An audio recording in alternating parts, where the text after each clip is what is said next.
Hi, my name is Dr. Barb Jarvis-Pauls, and I'm a pastoral counselor at Mayslake Ministries. I also conduct workshops and retreats for this organization. I want to talk a little bit more about grief, further about grief. Grief is a part of life. We all grieve at some point in our life, as I've mentioned before in some of my materials, that any kind of transition that we go through, actually, we grieve. We do grieve in different degrees of pain. Sometimes it might be a little more sadness. Sometimes it might be sending us toward feeling depressed.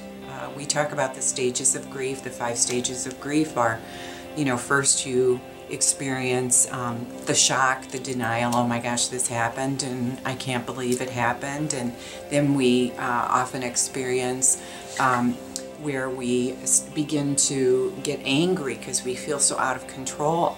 Often we start rationalizing that, why did this have to happen? We start ruminating, why did God let this happen to me?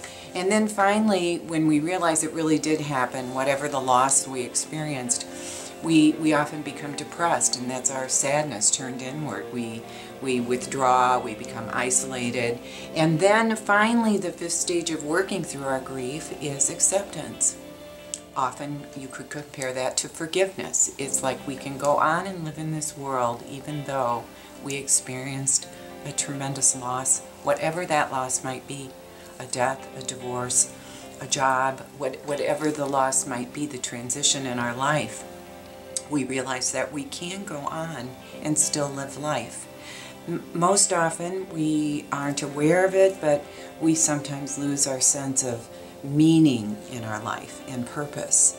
Things have changed and we're in the midst of an unknown time period when we're grieving.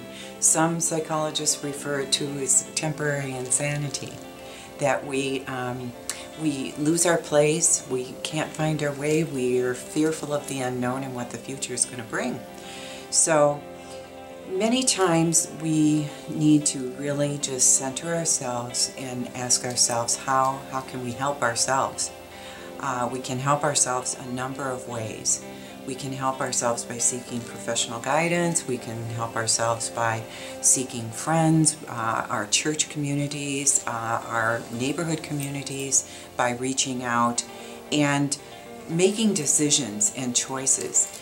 Now, if we've become really depressed, then we really do need to speak to our doctor about that, to differentiate between what has gone into complicated grief or a clinical grief. Some people find it really helpful to do strenuous exercising, to eat healthy, to do meditation, prayer, to maybe attend church services on a regular basis. In the Catholic community, it would be Eucharist. One of the things that we need most is to feel loved at that time, because we've often lost our sense of who cares about us anymore.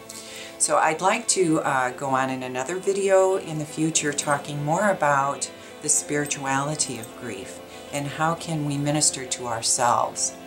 Thank you.